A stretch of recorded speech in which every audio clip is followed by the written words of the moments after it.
Number they feared humans, until the Deathworlders' armada answered their SOS. The Galactic Council chamber fell silent as Ambassador Zethkar's 4 eyes dilated with terror. The holographic display before them showed the impossible. A massive Vorthok invasion fleet, their black ships blotting out the stars around the peaceful world of Kepler 442b. The insectoid warriors who had been the galaxy's nightmare for 3 centuries were finally making their move on civilized space. "How many ships?" asked Council Prime Yalaneth, her crystalline voice barely containing her fear.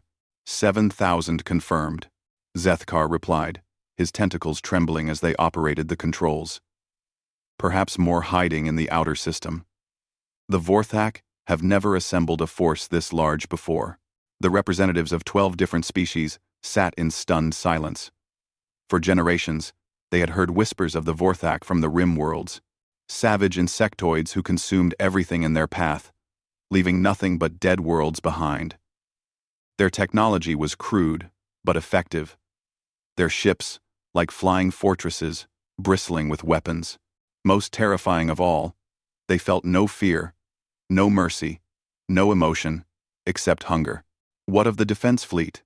asked General Mortok, the 4-armed Krathan military leader. "Gone," Zethkar whispered. The planetary defense grid lasted 18 minutes. The orbital stations. Less than that. The chamber erupted in panicked chatter. If the Vorthak could overwhelm a well-defended system so easily, what hope did the rest of the galaxy have? Kepler 442b was home to 4 billion Altarians, a peaceful species known for their art and philosophy. They had no chance against such overwhelming force. "We must evacuate what we can," suggested Ambassador Vexnil from her environmental suit, her gaseous form swirling with anxiety. "Perhaps some of the population can be saved." "Impossible." General Mortak's mandibles clicked in frustration. "It would take weeks to organize an evacuation fleet large enough. The Vorthak will begin their harvest within hours."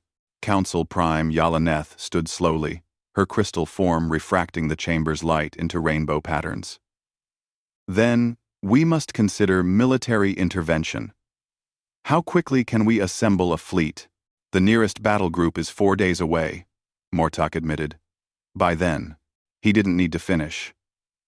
They all knew what the Vorthok did to conquered populations. It wasn't just death. It was consumption. The insectoids would feed on the living, converting biomass into more of their kind. 4 billion souls would become fuel for an even larger invasion force. "There is one option," Zethkar said quietly, his voice barely audible above the chamber's environmental systems. "The humans." The temperature in the chamber seemed to drop several degrees. For a long moment, no one spoke. "Absolutely not." General Mortok was the first to break the silence. "The Terrans are barely civilized. Savages themselves. Their entire species evolved on a death world so hostile that most of us require environmental suits just to visit their moon colonies." Ambassador Vexnil's gaseous form pulsed nervously. "I've read the reports from the Rim territories. Human mercenary units are disturbing in their methods. They show no regard for proper military protocol. They're warriors born from a planet that tried to kill them every day for millions of years," added Representative Quintal, her feathers ruffling with distaste. "Their planet has predators that hunt in packs, weather systems that can level cities, and geological activity that reshapes continents. They're as dangerous as the Vorthok in their own way." Council Prime Yalaneth raised one crystalline hand for silence. "What exactly are you proposing?" Zethkar. The ambassador's tentacles writhed as he activated another holographic display. 3 days ago, the human vessel, Indomitable, docked at Trade Station Omega-7. It's a heavy cruiser, but the crew manifest lists only 300 humans aboard. They've been taking freelance contracts in the Outer Rim. 300 humans against 7,000 Vorthok ships? Mortok's laugh was like grinding metal. "That's not warfare. That's suicide." "Perhaps," Zethkar continued. "But humans have a reputation for unconventional solutions. And they're already in the system. They could reach Kepler 442b in 8 hours. Even if we could convince them to help, Yalaneth mused, what could one ship accomplish? The Terran captain is named Elizabeth Kane. Zethkar brought up a new display showing a scarred human female with cybernetic implants along her jaw. She was involved in the Epsilon incident 5 years ago. Several representatives shifted uncomfortably. The Epsilon incident was classified, but rumors had spread throughout the galaxy. A human mining colony had been attacked by raiders. When the colonial authorities proved inadequate, the miners had handled the situation themselves. The raider fleet of 40 ships had simply vanished. No distress calls, no wreckage, no survivors. The humans claimed they had discouraged further raids. The reports suggest the humans don't just fight, Zethkar continued. They fight dirty. They use tactics that other species consider unthinkable. Representative Quintal's feathers stood on end. Exactly why we should avoid involving them. The cure could be worse than the disease. 4 billion Altarians will die if we do nothing, Yalaneth pointed out. At least with the humans, there's a chance. However small. The debate continued for another hour, but in the end, desperation won. The Galactic Council had few options, and even fewer that could reach the doomed system in time. A formal request was prepared and transmitted to the human vessel. The response came back within minutes, tersely worded in the blunt manner typical of human communications. Acknowledged. En route. Recommend civilian evacuation if possible. Kane out. As reports continued to stream in from Kepler 442b, the situation grew more desperate. The Vorthak had landed on the planet's surface and begun their harvest. Orbital sensors detected the construction of breeding facilities, massive organic structures where captured Altarians would be converted into more Vorthak warriors. The human ship has entered the system, reported Zethkar, monitoring long-range sensors. They're not approaching the planet. What are they doing? Yalaneth demanded. Unknown. They've gone dark. No communications, minimal emissions. It's like they've simply vanished. General Mortak studied the tactical display with growing confusion. That makes no tactical sense. How can one ship hope to accomplish anything against such odds? The answer came 6 hours later, when every Vorthak ship in the system simultaneously lost power. Not destroyed. Simply dead in space. Drifting without life support or weapons. The invasion fleet that had seemed unstoppable was now helpless, floating in the void like discarded toys. How is this possible? Mortak demanded, his forearms gesticulating wildly at the sensor readings. 7,000 ships don't just stop functioning. Captain Kane's voice crackled across the communication channel, calm and professional, despite having just accomplished the impossible. Council. Prime Yalaneth. This is Captain Kane. The immediate threat has been neutralized. Recommend you send recovery teams to collect any surviving Vorthak for questioning. We'll be heading to the planet to assess the ground situation. Captain. Yalaneth's crystalline voice rang with disbelief. How did you disable an entire fleet? With one ship? There was a pause before Kane responded, and when she did, there was something like amusement in her voice. Trade secret, Council Prime, human ingenuity, Kane out. As the human ship descended toward the planet's surface, the representatives in the council chamber sat in stunned silence. They had expected the humans to die heroically, perhaps taking a few Vorthak ships with them. They had never expected this. Perhaps, Zethkar said quietly. We've been asking the wrong question all along. What do you mean? Yalaneth asked.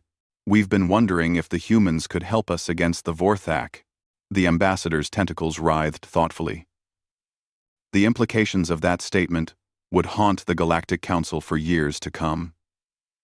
They had invited Deathworlders to their war, and the Deathworlders had won before the battle even began.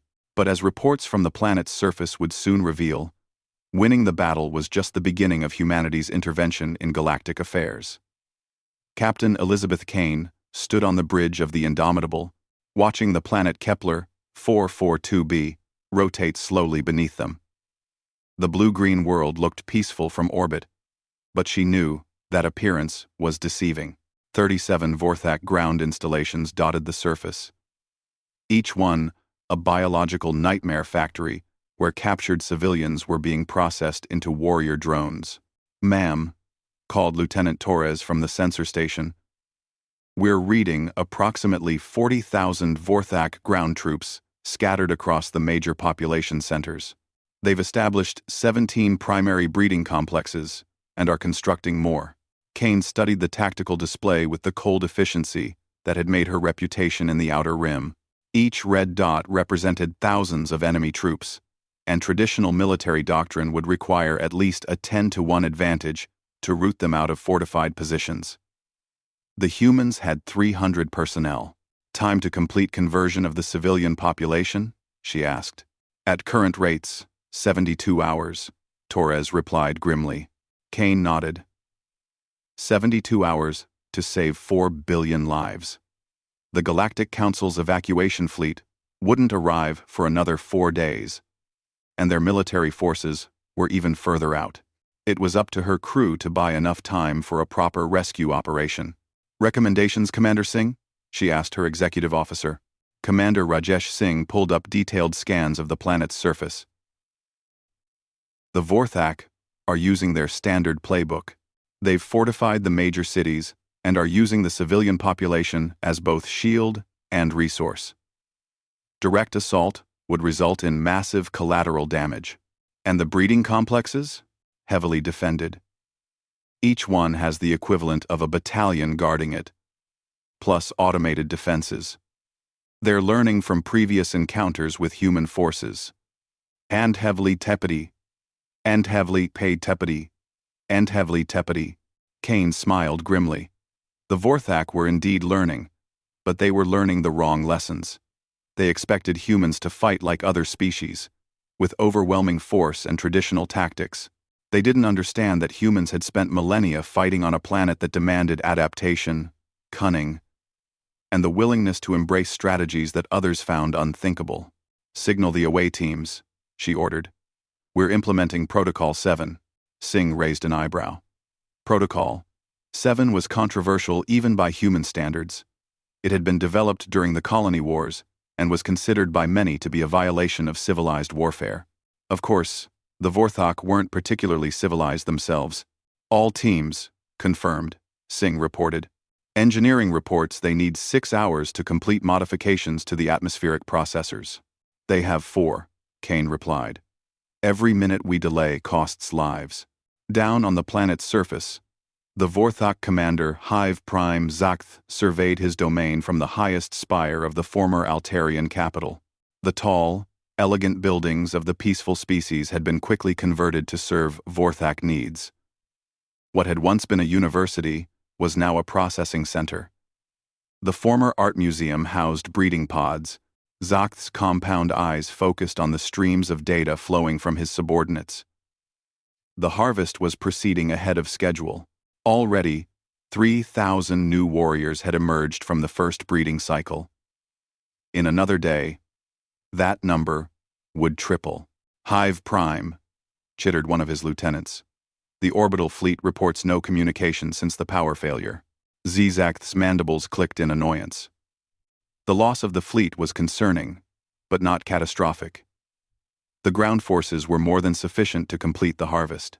Once the population was converted, they would have the numbers to overwhelm any rescue attempt. Status of the human vessel? Still in orbit, no movement, minimal emissions. They appear to be observing. Zakth considered this. He had studied the humans extensively after their species had first made contact with the galaxy. They were indeed formidable fighters, but they were also pragmatic. 300 humans would not attempt a direct assault against 40,000 Vorthak warriors. The first sign that something was wrong came 8 hours later. Lieutenant Grax Vol was overseeing the processing center when the air itself began to change. At first, it was subtle. A slight discoloration in the atmospheric filters. a faint chemical tang that his sensitive antennae detected. Then, the first warrior collapsed. Within minutes, Vorthak troops throughout the city were dropping like flies. Not dead, but unconscious. Their respiratory systems overwhelmed by compounds that hadn't been there moments before. Hive Prime!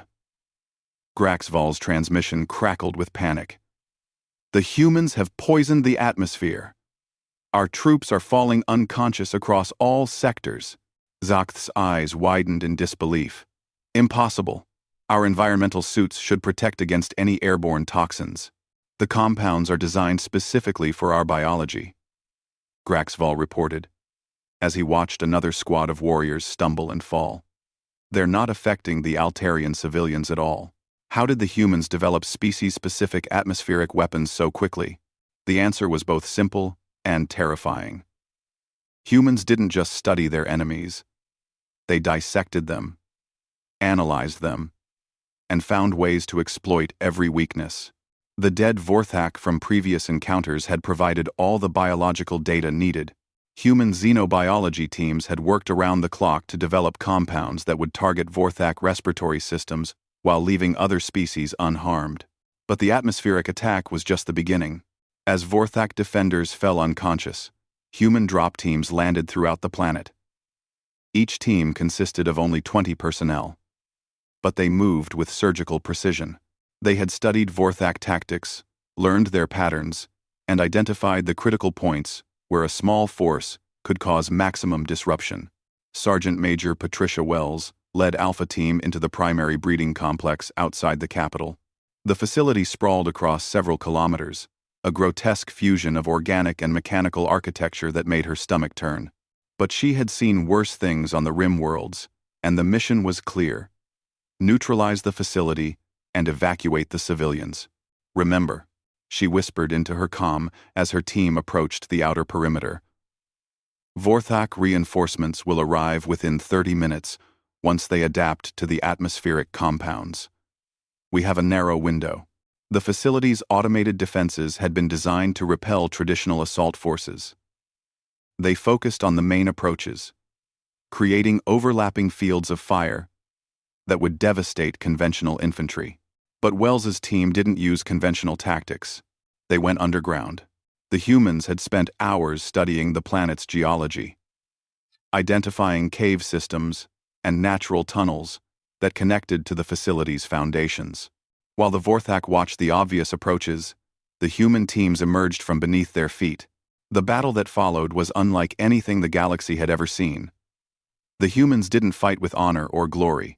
They fought with efficiency, targeting critical systems and key personnel, while avoiding direct confrontation wherever possible. They used the facility's own structure against it, causing cascade failures that rendered entire sections uninhabitable. Most shocking of all, they showed mercy. When Wells found a group of captured Altarian civilians in a processing chamber, she didn't simply evacuate them. She left them with emergency supplies and defended positions while calling for extraction. When Vorthak warriors began recovering from the atmospheric attack, she ordered her team to use non-lethal restraints rather than execute helpless enemies. This wasn't the savage brutality that galactic intelligence reports suggested. This was something far more dangerous. Professional competence, combined with tactical innovation, and an absolute refusal to accept defeat. Within 12 hours, 17 breeding complexes had been neutralized. The Vorthak ground forces, while still numerous, found themselves unable to complete their primary mission. Every time they regrouped, human teams struck at their supply lines, their command posts, their communication relays. Hive Prime Zakth watched his carefully planned invasion crumble from his command spire. The humans had turned the entire operation into a nightmare of asymmetric warfare. His forces outnumbered them more than 100 to 1, but they couldn't pin down the elusive human teams long enough to bring that advantage to bear. All units, converge on the capital, he finally ordered. If we cannot complete the harvest, we will make these Deathworlders pay for their interference. But as 40,000 Vorthak warriors began moving toward the capital city, they discovered that the humans had one more surprise waiting for them.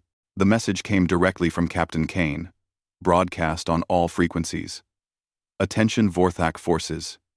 You have 1 hour to surrender unconditionally and evacuate this system. Failure to comply will result in the implementation of Protocol 10.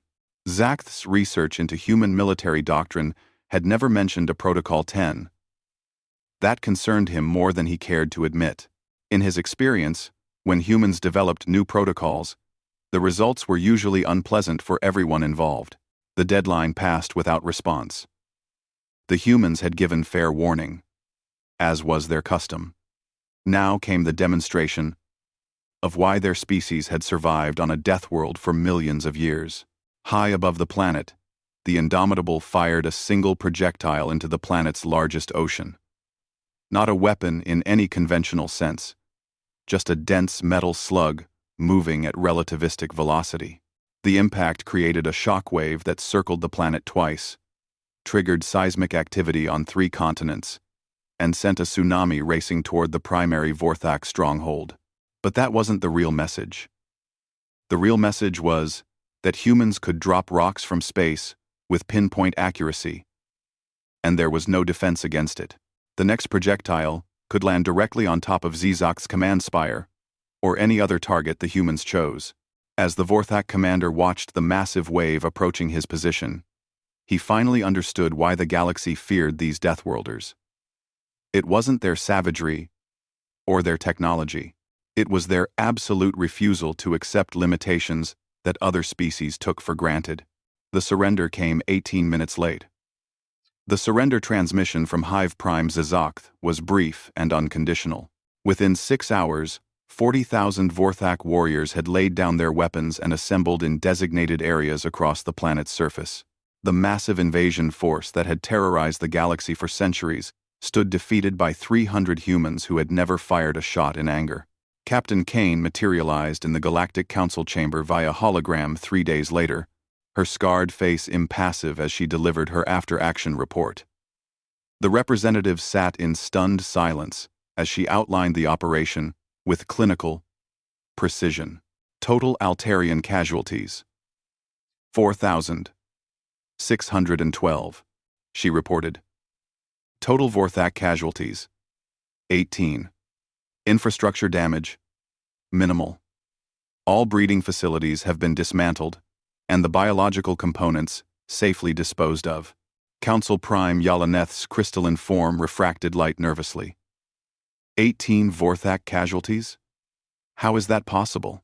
Accidents during the surrender process, Kane replied matter-of-factly. Some of their warriors panicked when they realized the extent of our capabilities. We minimized fatalities where possible. General Mortok leaned forward, his forearms gesticulating wildly. Captain Kane, your forces were outnumbered more than 100 to 1. According to our intelligence, you should have been overwhelmed within hours. Kane's expression didn't change. Your intelligence was based on conventional warfare assumptions. We don't fight conventionally. But how did you disable their entire orbital fleet?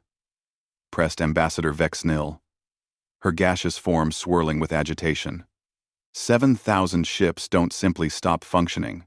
For the first time, Kane smiled. It wasn't a pleasant expression. Electromagnetic pulse, targeted at their specific technology base. We spent 3 months analyzing Vorthak ship designs from previous encounters. Their vessels use a centralized power distribution system with inadequate shielding. One precisely calibrated pulse was sufficient to overload every ship simultaneously. You mean you've been planning this operation for months? Zethkar's tentacles writhed in disbelief. We've been planning operations against every major threat in the galaxy, Kane replied. Vorthak, Krill, Void Hunters, crystalline hegemony. It's what we do. We prepare for the worst-case scenario and hope we never need to implement our contingencies. The chamber fell silent. The implications were staggering. The humans weren't just capable fighters. They were strategic planners who had spent years developing countermeasures against every major power in known space. And the atmospheric weapons? Asked Representative Quintal, her feathers ruffling nervously.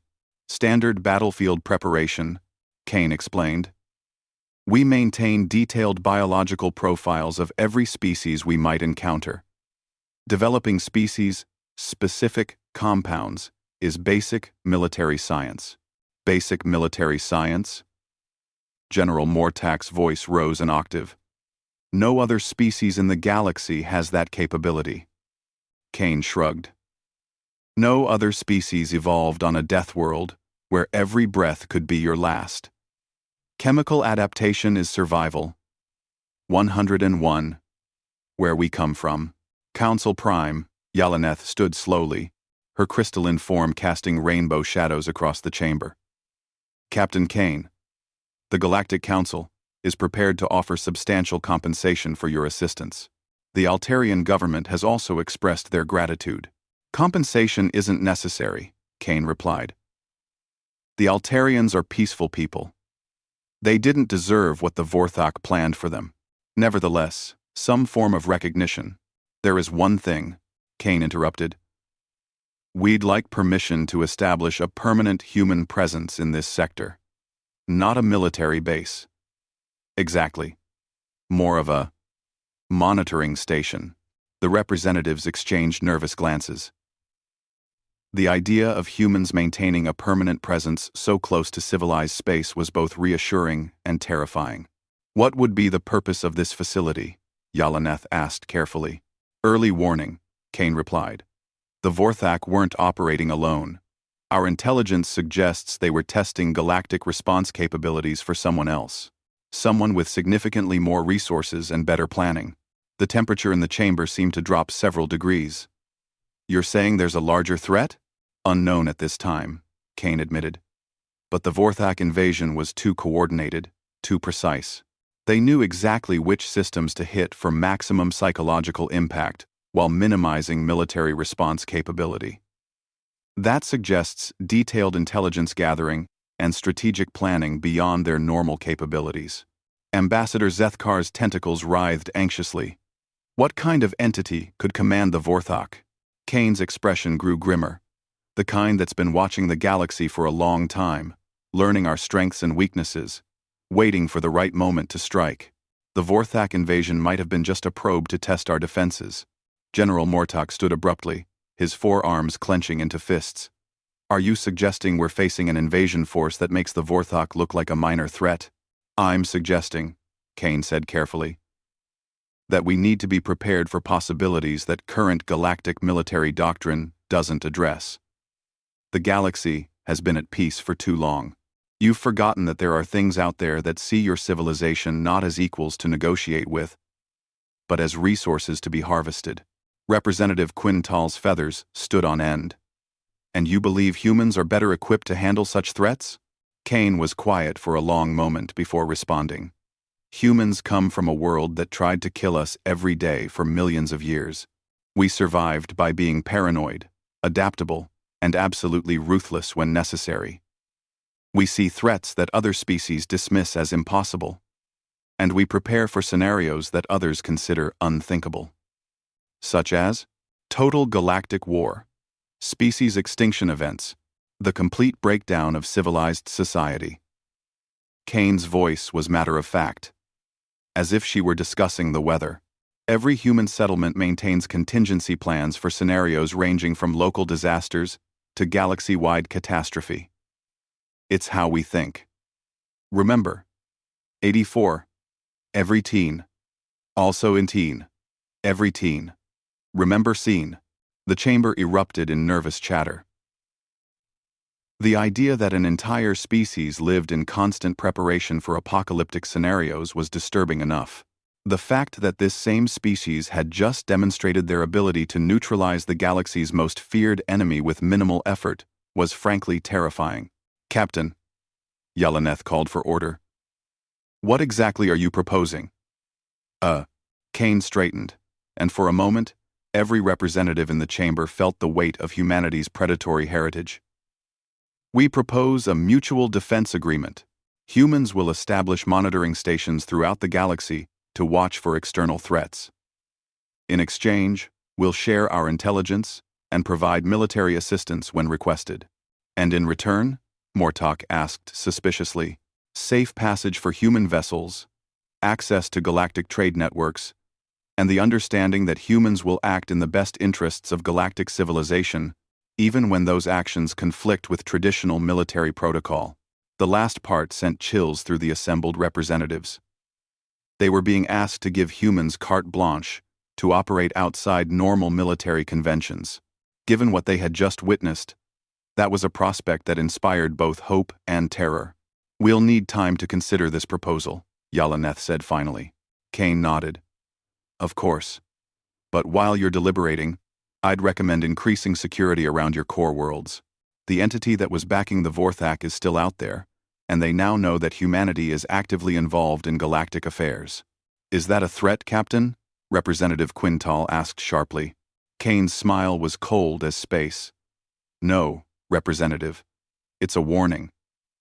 The galaxy is about to become a much more dangerous place, and you're going to need allies who understand that sometimes the only way to preserve civilization is to embrace methods that civilized people find uncomfortable. As Kane's hologram faded, the Galactic Council chamber remained silent for several minutes. They had called for help from the Deathworlders, and the Deathworlders had answered. But in doing so, they had revealed capabilities that changed the entire balance of power in the galaxy. Outside the chamber's viewing ports, stars glittered peacefully in the void. But now the representatives knew that somewhere in that vast darkness, entities existed that saw their entire civilization as nothing more than resources to be consumed. And the only thing standing between them and annihilation was a species of predators who had learned to hunt on a world that made the Vorthak homeworld look like a garden paradise. The vote to accept humanity's proposal was unanimous. After all, when you're facing monsters, sometimes you need monsters of your own. 3 months later, human monitoring stations appeared throughout the galaxy. They were small facilities, usually staffed by no more than a few dozen personnel. But their presence changed everything. Trade routes that had been plagued by pirates suddenly became safe. Mysterious disappearances of exploration vessels stopped happening, and when the crystalline hegemony attempted to annex a border system through military force, they discovered that humans had very strong opinions about unprovoked aggression. The galaxy had invited wolves to guard the sheep. But as the old human saying went, sometimes you needed wolves to keep the other predators away. And in the vast darkness between the stars, there were predators that made wolves look like harmless pets. Humanity had taken its first step toward becoming the galaxy's protector.